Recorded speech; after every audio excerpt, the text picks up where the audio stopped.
through another example with you. Here, we want to find the points of intersection between 2x minus 3y minus 3 is equal to 0. I'm going to write that down. So this is my first equation.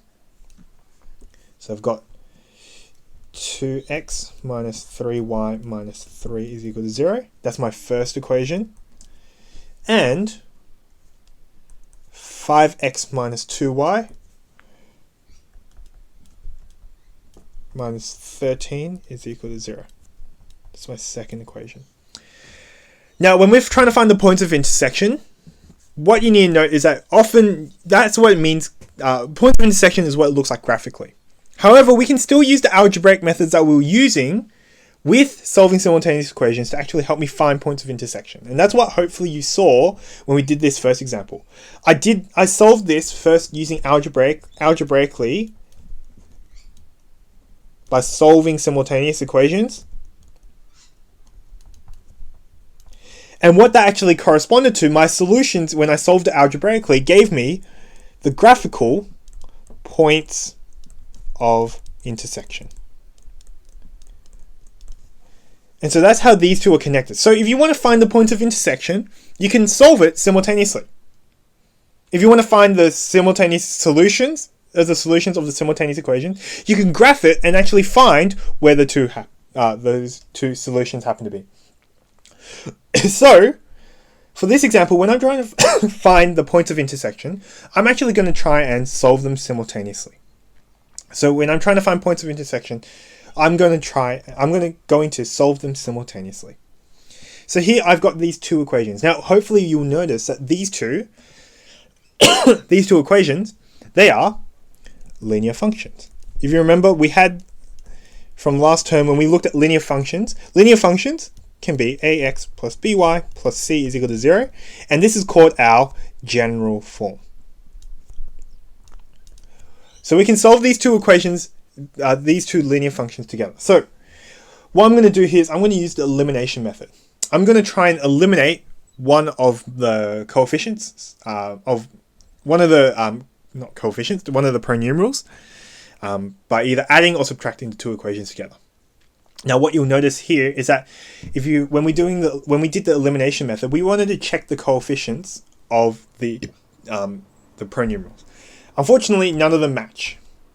But I can change that. I can actually multiply my equations so that we can get a lowest common multiple so that do match. I'm going to actually eliminate my y pronumeral. You can eliminate the x if you want. I'm just going to eliminate y to make it easier. So what I'm going to do is I'm going to try and find the number which is the lowest common multiple of 3 and 2. I happen to know that that is 6. So what I'm going to do is I'm going to multiply equation number 1 by 2 to make the coefficient of y 6. And multiply equation number 2 by 3 to get the coefficient of y as 6 as well. So here I'm going to go 1 times 2. And so I'm going to multiply every term in my equation here by 2. So we've got 4x minus 6y minus 6 is equal to 0. I'm going to call this 1a. Okay, I'm going to do the same thing for 2, but instead of multiplying by 2, I'm going to multiply it by 3.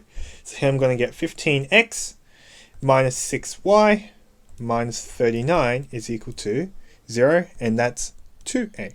I multiplied all the terms together. Now what we need to do after that is then we check the sign in front of the pronumeral that we're doing. So here we've got minus and minus. They're the same, so I'm going to actually subtract the 2. So I'm going to go, I can do it either way. I'm going to go 1a minus 2a. And so I'm going to subtract each of my equations, each of the terms here. So I'm going to do 4x minus 15. That's kind of annoying, but I'm still going to do it. So I'm going to do it down each of these sections. This section first. Then I'm going to subtract these two. Then I'm going to subtract these two. And then I'm going to subtract these two. Luckily for the last column, what you'll notice is that they're equal to 0, so I don't have to do anything on that side. Okay, 4x minus 15x just gives me minus 11x. When I do the subtraction of negative 6y minus 6y, they'll cancel each other out, so there's nothing there. Then I have minus 6 minus 39. So that just becomes minus 6 plus 39. So that becomes plus 33 is equal to 0. And so when I solve this, I'm going to end up getting negative 11x is equal to negative 33. And so x is equal to 3. Now that I've done that, what do I need to do? Well, I need to sub x is equal to 3 into any of my equations. So here, I'm going to substitute it back into number 1. And so I've got 2 times 3 minus 3y minus 3 is equal to 0. And so I've got 6 minus 3y minus 3 is equal to 0. I've got negative 3y plus 3 is equal to 0. So minus 3y is equal to negative 3. And so y is equal to 1. And so here, I found that my solution is, so therefore, x is equal to 3, y is equal to 1. That is my solution for my simultaneous equation. But if you have a look at the question, I want to find the point of intersection. I want to find, oh, that's not the right question. Here, I want to look for the points of intersection. So here, what I need to do is then I need to go, okay, well, that's my solution for the simultaneous equation. What this means is that, therefore, the points of intersection, I'm going to shorthand it to POI, point of intersection, points, or in this case, it's a point of intersection, is, well, it's going to be 3 for the x-coordinate and 1 for the y-coordinate. Here, we're just matching up the x-coordinate with the x value. Oops, so let me draw this a little bit better. I'm going to match up my x-coordinate with my x value and my y-coordinate with my y value. So here, for the point of intersection, I've got 3, 1. 3, 1. Okay, so that's this example here. So when we want to find points of intersection, we can use solving simultaneous equations to help me find them.